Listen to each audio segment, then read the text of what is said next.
안녕하세요. 건물정보쇼 최광석 변호사입니다. 오늘은 그 임차인의 대항력이라는 부분에 대해서 좀 말씀을 드리겠습니다. 여러분들 참 많이 들어보셨을 텐데요. 자, 이 부분을 이해하기 위해서는 한번 예를 들어서 건물 주인이 바뀌게 될 때 이 세입자가 바뀐 건물주에 대해서 보증금을 달라라고 하거나 임대차 기간을 그대로 보장해 달라 이런 요구를 할 수 있는가라고 하는 바로 그런 질문입니다.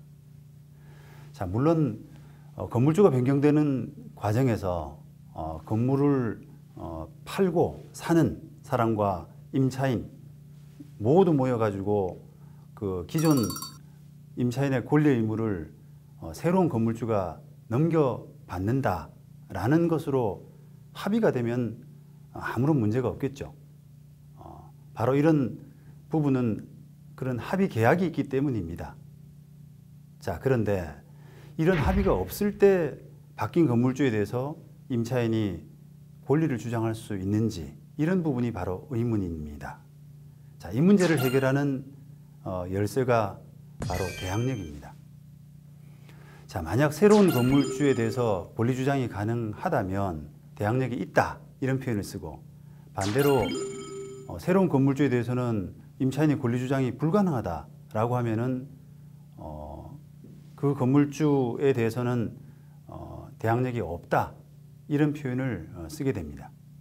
대항력이라는 의미를 정확하게 이해하기 위해서는 이 대항력의 바탕이 되는 채권이라고 하는 부분에 대한 이해가 필요할 수가 있습니다. 자, 임대차라고 하는 법률 관계는 기본적으로 임대차 계약에 이 바탕을 두게 됩니다. 보증금, 그다음에 월차임, 월세, 그다음에 기간 이런 부분들을 어떻게 정하는지 이런 약속들은 계약 체결의 당사자, 다시 말하면 임대인과 임차인 간의 어떤 개인적인 그런 관계인 겁니다. 따라서 일방 당사자 마음대로 계약의 주체를 바꿀 수가 없게 되겠죠. 종전하고 동일한 임대차 조건이라고 하더라도 임대인 동의 없이 마음대로 임차인을 바꾸고 하는 이런 부분이 불가능한 것도 바로 그 때문입니다. 왜냐하면 임차인이 변경되게 되면은 월세를 지급하는 그런 능력 이런 부분에 대해서 중요한 변화가 발생하기 때문입니다. 자, 하지만 우리가 임대차 목적물, 건물이라고 하는 부분이 소유권이 변동이 된다라고 할 때 이 자동적으로 임대차 관계가 바뀐 건물주하고 이렇게 형성되는 거, 우리가 법률적으로 이야기하면 이 부분은 임대인 승계라는 표현을 쓰는데, 임대인 승계라는 것이 임차인의 보호를 위해서 장점이 훨씬 클 수가 있습니다. 임차인으로서는 건물주를 상대로 하는 거기 때문에 여러 가지 편리한 면이 있기 때문이죠. 자, 그 때문에 임대차 보호법을 통해서 이 대항력이라는 개념이 순차적으로 허용이 되어 왔습니다. 자, 먼저 주거용 주택, 우리가 집이라고 하는데요. 주거용 주택에 대해서는 1981년 주택임대차보호법 제정할 때부터 해당 이 건물 주거용 주택이 되는데, 해당 주택이 그 변경될 때 세입자는 전입신고, 우리가 주민등록이라고 하는데 이 전입신고와 점유 이전, 다시 말하면 이사라는 표현을 씁니다. 그런 두 가지 요건을 갖추게 된 임차인은 대항력을 보장을 하고 있습니다. 자, 반면에 상가 점포의 임차인의 경우에는 훨씬 그거보다 늦은 2001년도에 들어서 상가 건물 임대차 보호법을 제정할 때 뒤늦게 인정이 되었습니다. 자, 하지만 이 임대차 보증금의 범위에 상관없이 대항력을 인정했던 주택임대차보호법과 달리 상가임대차보호법은 환산보증금이라고 하는 그걸 기준으로 대항력 인정에 차등을 두었습니다. 그 후 2015년 5월 이 상가임대차보호법이 개정을 하면서 비로소 이런 차등이 해소가 된 겁니다.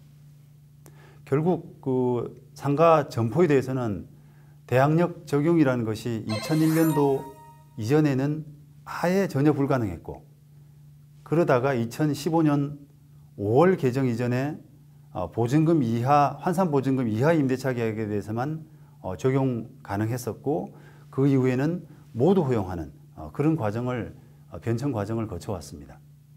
건물 사고 파는 과정에서 임차인을 승계하지 않았다는 이유로 임대차 기간 도중에 세입자를 마음대로 내보내고 우리가 명도 청구라고 하는데 또는 기존의 차임을 몇 배로 올려달라고 한다거나 하는 경우가 이제는 많이 해소될 수가 있는 겁니다. 자, 법 규정에 따라서 임대인의 지위가 양수인에게 당연 승계되면 양도인, 판사람은 임대인의 지위를 벗어나게 되고 기존의 건물주에 대해서는 이 보증금 청구를 더 이상 할 수가 없는 그런 권리관계에 세입자는 놓이게 됩니다. 세입자가 이런 대항 요건, 다시 말하면 전입신고와 그다음에 이사라고 하는 부분을 갖추었다라고 하더라도 이미 그 세입자가 그런 요건을 갖추기 전에 선순위 권리, 우리가 대표적으로는 저당이라고 하는데 이 저당권이 형성되어 있는 집에 들어갔을 때 그 집이 만약에 경매에 나오게 된다면 그 경매 낙찰자에 대해서는 내 권리를, 세입자의 권리를 보장해 달라라고 하는 대항력이 있을 수가 없습니다. 이 부분은 선순위 권리자의 보호, 선순위 담보권의 보장 이런 부분을 위해서 법이 허용하지가 않습니다.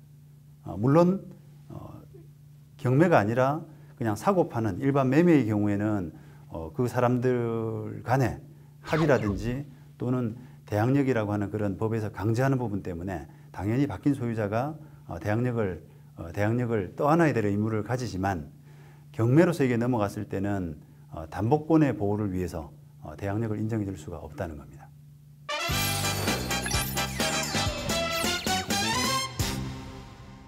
이번 주제인 임차인의 대항력에 관한 키포인트는 임차인이 대항력을 가지게 될 때는 바뀐 건물주에 대해서 당연히 권리 청구가 가능하지만 반대로 기존 건물주에 대해서는 기존의 권리 관계에서 해방될 수 있는, 더 이상 청구할 수 없는 그런 관계에 놓인다는 겁니다.